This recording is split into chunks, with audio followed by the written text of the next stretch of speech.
Hi hello friends, welcome back to my channel and creative talks. ఈరోజు వచ్చేసరికి మనం ఒక సెంటర్ క్లిప్ మేకింగ్ అనేది చూద్దాం ఫ్రెండ్స్. దానికి కావాల్సినవి సెంటర్ క్లిప్ బేస్ ఒకటి, I shape kundans purple colour తీసుకున్నాను ఫ్రెండ్స్. నేను హాఫ్ మూన్ షేప్ కుందన్స్, 3 mm రౌండ్ బీడ్స్ ఫ్రెండ్స్. ముందుగా మనం ఒక ట్రాన్స్పరెంట్ షీట్ని తీసుకుని దాని మీద హాఫ్ మూన్ షేప్ కుందన్స్ని ఫ్లవర్ షేప్లో అనేది మనం డిజైన్ చేసుకోవాలి ఫ్రెండ్స్. వీడియోలో నేను చూపిస్తున్నట్టుగా నేనైతే 5 హాఫ్ మూన్ షేప్ కుందన్స్ అయితే యూజ్ చేశాను ఫ్రెండ్స్. వాటిని ఫ్లవర్ షేప్లో అనేది డిజైన్ చేసుకున్నాను. ముందు అన్ని ఫ్లవర్ షేప్లో డిజైన్ చేసుకున్న తర్వాత మళ్ళీ పర్పుల్ కలర్ ఐ షేప్ కుందన్స్ అనేవి దానిపైన స్టిక్ చేయాలి ఫ్రెండ్స్.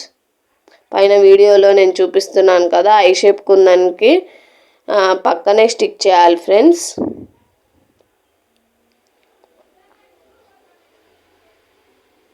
తర్వాత 3 mm రౌండ్ బీట్ అనేది మధ్యలో పెట్టాలి ఫ్రెండ్స్. ఫ్లవర్ వెళ్ళే షేప్ అయితే నీట్గా ఉండాలి. ఫ్లవర్ షేప్ వచ్చేటట్లు మనం అడ్జస్ట్ చేసుకుంటూ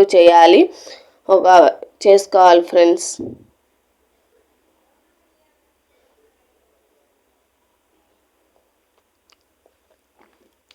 పైన వీడియోలో చూపిస్తున్నట్లుగా అయితే చేసేసుకుంటే మనం flower shape 3D flower shape అనేది మనకు వచ్చేస్తుంది ఫ్రెండ్స్. దీని కాస్ట్ వచ్చేసేసరికి 50 రూపీస్ ఫ్రెండ్స్. అదైతే ఫినిష్ అయిపోయింది ఫ్లవర్స్ చేయడం అయితే. ఒకసారి వీడియోలో చూపిస్తున్నాను కదా, చూసేయండి. దాన్ని ఇప్పుడు ఆ షేప్లో అనేది కట్ చేసుకోవాలి ఫ్రెండ్స్. కట్ చేసుకున్న తర్వాత అయితే నేను మీకు చూపిస్తాను ఫ్రెండ్స్ వీడియోలో. అదిగో కట్ చేసేసుకున్నాను, అలా వస్తాయి ఫ్రెండ్స్. షేప్ అంతా నీట్గా వస్తుంది. దాని తర్వాత బేస్ అనేది తీసుకుని మనం చేసే క్లిప్ ఒక్క బేస్ తీసేసుకుని దాని మీద B7000 గ్లూ అనేది అప్లై చేసేయాలి ఫ్రెండ్స్ ఫస్ట్. నెక్స్ట్ మనం కట్ చేసుకుని పెట్టుకున్న ఫ్లవర్స్ అనేవి వాటి మీద ఒక్కొక్కటిగా స్టిక్ చేసుకోవాలి.